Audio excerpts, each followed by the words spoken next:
नमस्कार साथियों, beta maths academy के इस ई लर्निंग प्लेटफॉर्म पर आप सभी का स्वागत है। जैसे कि हमने राजस्थान भूगोल और अर्थव्यवस्था का सिलेबस डिस्कस किया था, उसके अनुरूप आज हमारी ये पहली क्लास है और इसका जो टॉपिक है वो है राजस्थान की उत्पत्ति या ओरिजिन ऑफ राजस्थान।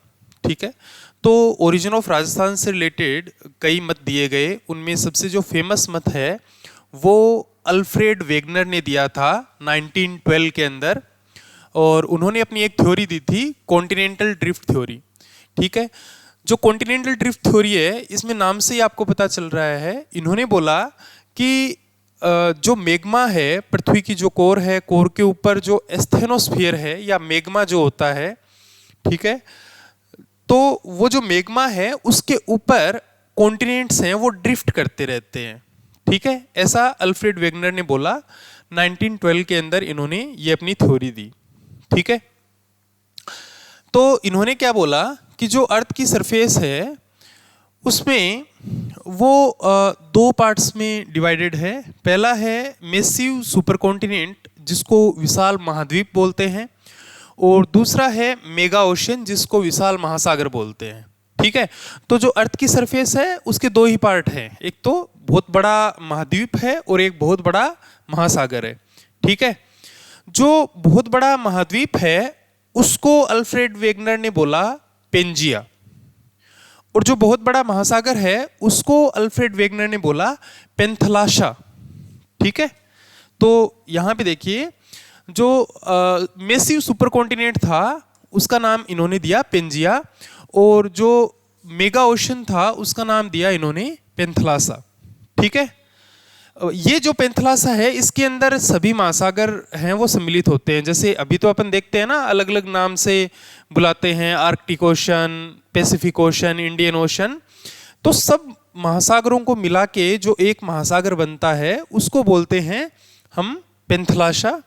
ठीक है, और जितने भी महाद्वीप हैं उन महाद्वीपों को मिला के जो एक महाद्वीप बनता है, जो बड़ा विशाल महाद्वीप बनता है, उसको बोलते हैं हम पेंजिया।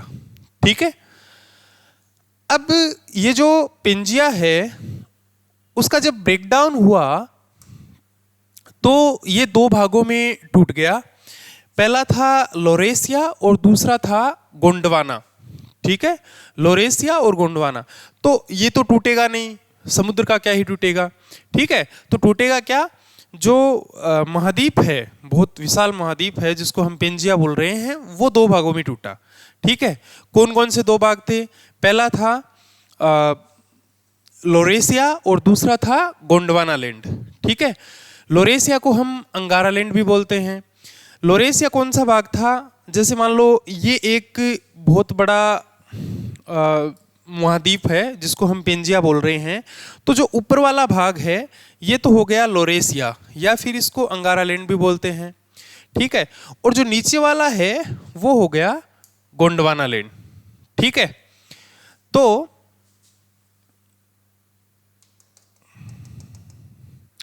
तो यहां पे देखिए, जो उत्तरी भाग है वो होता है लोरेसिया और जो दक्षिणी भाग है वो था गोंडवाना। ठीक है, अब इस उत्तरी भाग के अंदर कौन कौन से आते हैं? एक तो आता है उत्तरी अमेरिका, यूरोप और उत्तरी एशिया। ठीक है, और गोंडवाना के अंदर कौन कौन से आते हैं? दक्षिणी अमेरिका, अफ्रीका, दक्षिणी एशिया, ऑस्ट्रेलिया और अंटार्कटिका। जो भारत है वो इसी के अंदर आता है, गोंडवाना लैंड के अंदर। ठीक है, तो राजस्थान भी भारत का हिस्सा है। अब जो भी चीजें राजस्थान के अंदर ओरिजिनेट होंगी वो गोंडवाना लैंड से ही होगी, अंगारा लैंड से कुछ भी नहीं होगा, लोरेसिया से कुछ भी नहीं होगा, क्योंकि लोरेसिया वाला पार्ट तो कौन कौन सा है? उत्तरी अमेरिका, यूरोप और उत्तरी एशिया वाला पार्ट है जो कि ऊपर का रह गया। ठीक है, तो राजस्थान में जिन भी स्ट्रक्चर्स का उद्भव होगा वो गोंडवाना लैंड से होगा। ठीक है, यहाँ पे देखिए आप, ये एक मैप है, ये लोरेसिया है ऊपर वाला। ठीक है, और ये नीचे वाला है गोंडवाना।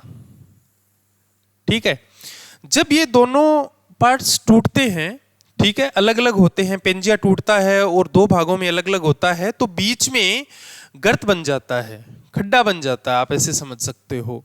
ठीक है, और उस खड्डे में धीरे धीरे पानी इकट्ठा होने लगता है, जो आगे चल के उसको हम क्या नाम देते हैं, टेथिस सी। ठीक है, या टेथिस सागर। ठीक है, इस टेथिस सागर से भी कई संरचनाओं का निर्माण होता है, जैसे कि हिमालय पर्वतमाला का निर्माण है वो टेथिस सागर से हुआ है। इसके अलावा उत्तरी विशाल मैदान है, जैसे कि गंगा के विशाल मैदान है, ब्रह्मपुत्रा, ये सारे के सारे हैं वो टेथिस सी से बने हैं। इसके अलावा थार का मरुस्थल, जो यदि इंडिया की बात करें तो वो मोस्टली राजस्थान में ही पड़ता है, थार का मरुस्थल। ठीक है, तो उसका निर्माण भी टेथिस सागर से ही हुआ है। ठीक है, तो इस प्रकार से ये संरचनाएं हैं वो बनी हैं।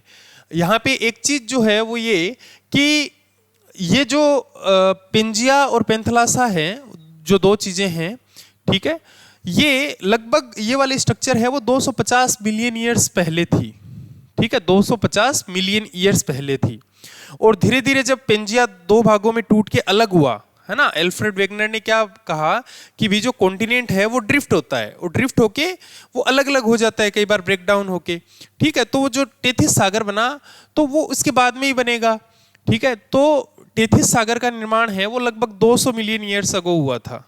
ठीक है, चलिए आगे देखते हैं। तो यहां पे हमने ये जो नॉर्मल है वो बात की थी।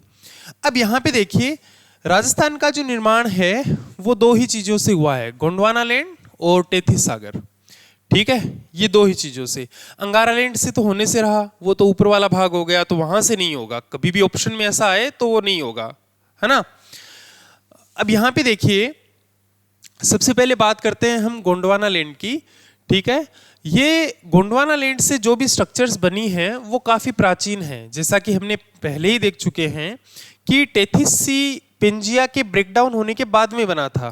ठीक है, उससे पहले पेंजिया था, और पेंजिया था तो उसके दो भाग भी थे, अंगारा लैंड और गोंडवाना, या लोरेसिया और गोंडवाना।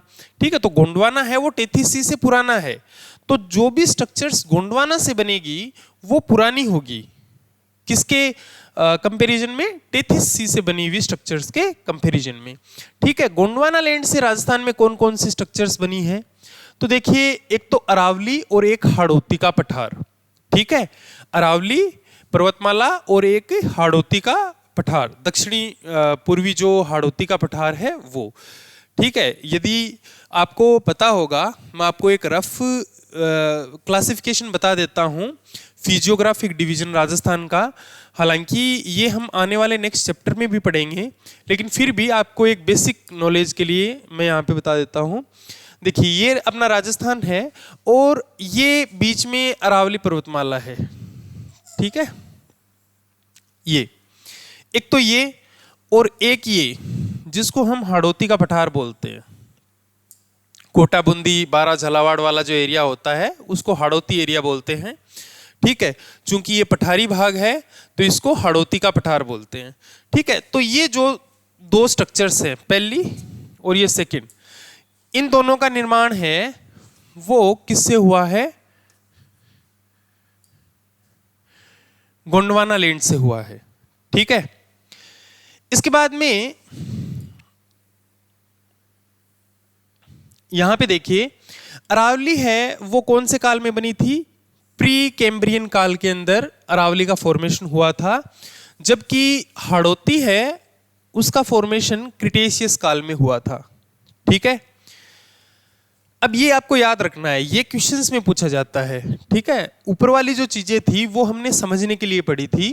ठीक है, उनका question MCQ point of view से कोई विशेष योगदान है नहीं, लेकिन ये वाली जो चीजें हैं, जो राजस्थान का निर्माण है, ठीक है, ये बहुत इंपॉर्टेंट है। यहां से सीधे डायरेक्ट क्वेश्चंस भी आते हैं, स्टेटमेंट के रूप में भी आते हैं। ठीक है, तो यहां पे देखिए, जो गोंडवाना लैंड है इसके दो भाग हैं, अरावली और हाड़ौती। ठीक है, अरावली है उसका निर्माण हुआ था प्री कैम्ब्रियन काल में, और जो हाड़ौती है इसका निर्माण हुआ था क्रिटेशियस काल में, क्रिटेशियस। ठीक है, ये आपको याद रखना है, बहुत इंपॉर्टेंट है। ठीक है, और ये दोनों ही हैं वो प्राचीनतम है, भारत के प्रायद्वीपीय पठार का हिस्सा है। प्रायद्वीपीय पठार यानी कि पेनिनसुलर प्लेट्यू जो है उसका ये हिस्सा है। ठीक है, तो जितना भी पेनिनसुलर प्लेटेऊ है वो गोंडवाना लैंड से बना हुआ है। उसका ही हिस्सा राजस्थान में कौन कौन सा है?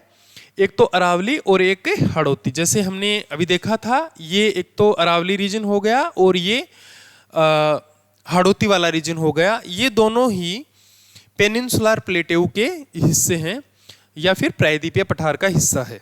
ठीक है, इसके बाद में हम बात करते हैं टेथिस सी से बनी हुई स्ट्रक्चर्स के बारे में। ठीक है, ये जो भी स्ट्रक्चर टेथिस सी से बनेगी वो नवीनतम स्ट्रक्चर्स हैं। अब इनमें कौन कौन सी आती है? पहला तो है मरुस्थल और दूसरा है पूर्वी मैदान। ठीक है, जो मरुस्थल है उसका निर्माण हुआ था टर्शियरी या फिर प्लीस्टोसीन काल में।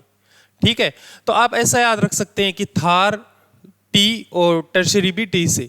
ठीक है, तो टी और टी, तो मरुस्थल का निर्माण है वो टर्शियरी काल में हुआ था और पूर्वी मैदान का निर्माण है वो प्लीस्टोसीन काल में हुआ था। ये दोनों ही नए हैं। ठीक है, मरुस्थल का निर्माण टर्शियरी और प्लीस्टोसीन और पूर्वी मैदान का प्लीस्टोसीन, ये आपको याद रखना है। ये भी बहुत इंपॉर्टेंट है और एग्जाम में डायरेक्टली ये पूछते हैं, बहुत बार पूछा जाता है।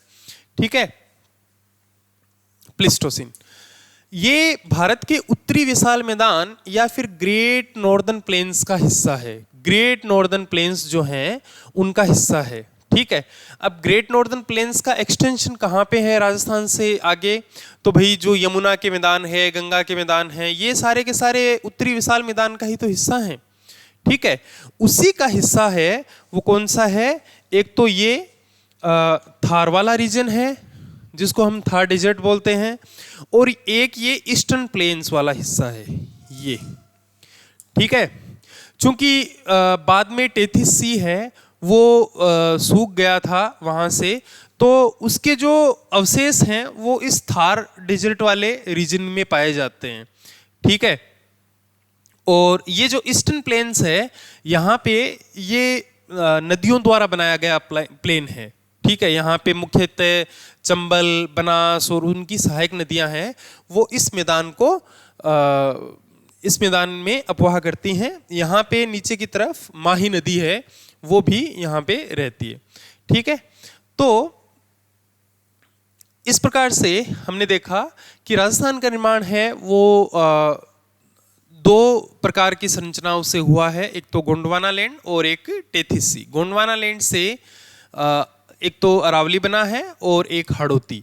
ठीक है, अरावली है वो प्री कैम्ब्रियन काल में बना है और हाड़ौती है वो क्रिटेशियस काल में बना है। ठीक है, और ये जो हैं टेथिस सागर से बने हैं, इनमें कौन कौन से हैं? एक तो है मरुस्थल और दूसरा है पूर्वी मैदान। मरुस्थल है वो टर्शियरी काल में बना है या प्लीस्टोसीन काल में बना है, और पूर्वी मैदान है वो भी प्लीस्टोसीन काल में बने हैं। ठीक है, ये नवीन है और ये ओल्ड है। ये ओल्ड स्ट्रक्चर्स हैं और ये नवीन स्ट्रक्चर्स हैं।